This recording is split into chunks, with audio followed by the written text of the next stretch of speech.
बिस्मिल्लाहिर्रहमानिर्रहीम। मैं मोहम्मद तारिक अब्बास और हमने स्टार्ट कर रखा था 5th चैप्टर फर्स्ट ईयर की बियॉलॉजी का वैरायटी ऑफ लाइफ का। आज हमारा जो है ना वो सेकंड लेक्चर है नोमेनक्लेचर। लेकिन नोमेनक्लेचर हम कहते हैं to give a scientific name. हम क्या करते हैं, जानदारों को साइंसी नाम देते हैं। साइंसी नाम देते हैं जानदारों को, चाहे वो जानवर हों, चाहे वो पौधे हों, प्लांट्स हों, एनिमल्स हों, हम उनको साइंसी नाम देते हैं। अब जानदारों को साइंसी नाम देना क्या कहलाता है? नोमेनक्लेचर कहलाता है। सबसे पहले तो हम ये देखेंगे कि क्या रीज़न है, क्या वजूहात हैं कि हमने जानदारों को साइंसी नाम देना शुरू किए। इसकी इम्पोर्टेंस क्या है नोमेनक्लेचर की?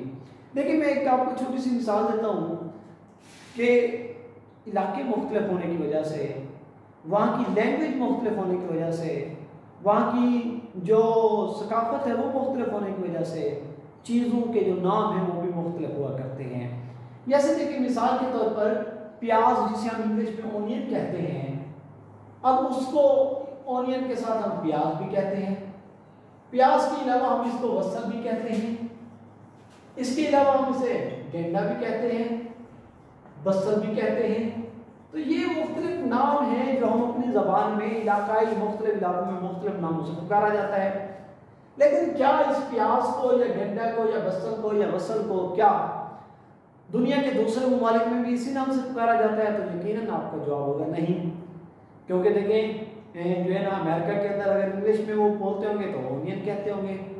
इसी तरह मुख्तलिफ ज़ुबानों में इसके मुख्तलिफ नाम हुआ करते हैं।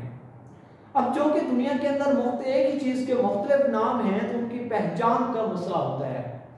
देखिए, इसी तरह हमारे पास एक है अमलतास है, अमलतास इसी का नाम है, अर्गवट भी कहते हैं इसको, ठीक है, गरवाला भी कहते हैं, और भी इसके मुख्तलिफ नाम हैं एक ही चीज़ के। जब एक ही चीज़ के बार बार मुख्तलिफ नाम हो दुनिया के अंदर तो हम उसको कैसे आइडेंटिफाई करें? देखिए, सबसे अहम काम ये होता है कि जब साइंटिस्ट रिसर्च करते हैं ना तो वो अपने रिसर्चेस को पब्लिश करवाते हैं आर्टिकल्स के अंदर, पेपर्स के अंदर। तो वहाँ पर अगर वो प्याज लिखना शुरू कर दें तो बाकी दुनिया के साइंसदानों को इस बात का क्या इल्म होगा कि किसको प्याज कहा गया है। तो इसलिए इस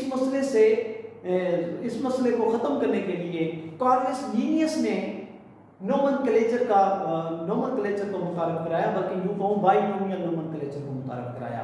उससे ये था कि भाई एक चीज़ का पूरी दुनिया के अंदर एक साइंसी नाम हो और हम अपने आर्टिकल और पेपर्स के अंदर उसी साइंसी नाम को लिखें ताकि दुनिया के जो साइंटिस्ट हैं वो उसको पहचान सकें। देखिए, इसी तरह आपको एक मिसाल दूँ ब्लू बेल्स की। ब्लू बेल्स, अब बहुत से ऐसे फ्लावरिंग प्लांट्स हैं, डोजों दर्जनों, जिनकी जो शेप है वो बेल शेप है। क्या है वो? Bell shape. अब बेल शेप होने की वजह से हम उन तमाम को ब्लू बेल्स का नाम दे रहे हैं, जो कि ठीक नहीं है। इसी तरह ब्लैक बर्ड है, ब्लैक बर्ड में हम कहते हैं क्रो भी आ जाता है और रेवन भी आ जाता है। इन दोनों को हम ब्लैक बर्ड का नाम देते हैं, जबकि ये दोनों एक जैसे नहीं है, जानदार मुख्तलिफ हैं। इसी तरह हमारे पास क्या है, इनके अलावा फिश जो है, फिश हम कहते हैं फिश वो होती है जो जिसके पास बैकबोन हो, बैकबोन, उसमें फिन्स हो, उसके पास गिल्स हो, तो हम उसे कहते हैं ये फिश है। लेकिन जो सिल्वर फिश है, अब नाम इसका है सिल्वर फिश, लेकिन ये फिश नहीं है बल्कि ये इंसेक्ट है। ये क्या है? इंसेक्ट है। इसी तरह स्टार फिश है, क्रे फिश है, जेली फिश है, ये फिश की डेफिनेशन में नहीं आते। हम इनको फिश, इसका मतलब स्टार फिश का मतलब ये नहीं है कि ये वो वाली फिश है जिसे हम मछली कहते हैं, नहीं। इसी के अलावा जो इन तमाम मसाइल से निपटने के लिए कार्लस लीनियस ने बाइनोमियल नोमेनक्लेचर का जो सिस्टम है वो मुतारफ़ कराया। बाइनोमियल नोमेनक्लेचर, बाइनोमियल दो नेम्स, यानी ऐसा साइंसी नाम जो दो वर्ड्स पर मुश्तमिल हो, दो वर्ड्स पर, उनमें जो पहला वर्ड है वो उसके जीनस या जेनरिक नेम पर मुश्तमिल होता है। देखें, आपको पहले नंबर पर आपको पता होना चाहिए हिरार्की का, क्लासिफिकेशन का। सबसे ऊपर होता है किंगडम, फिर फाइलम, फिर क्लास, फिर ऑर्डर, फिर फैमिली, फिर जीनस, फिर स्पीशीज।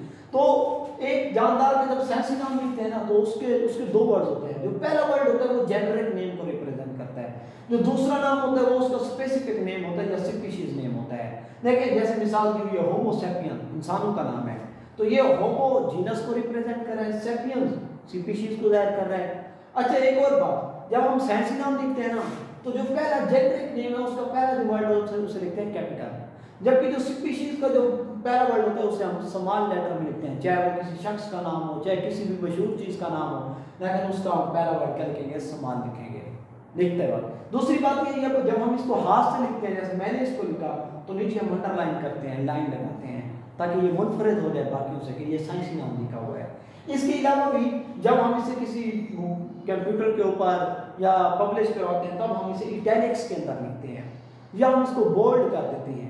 ये इसके लिखने के मुख्तलिफ तरीके हैं।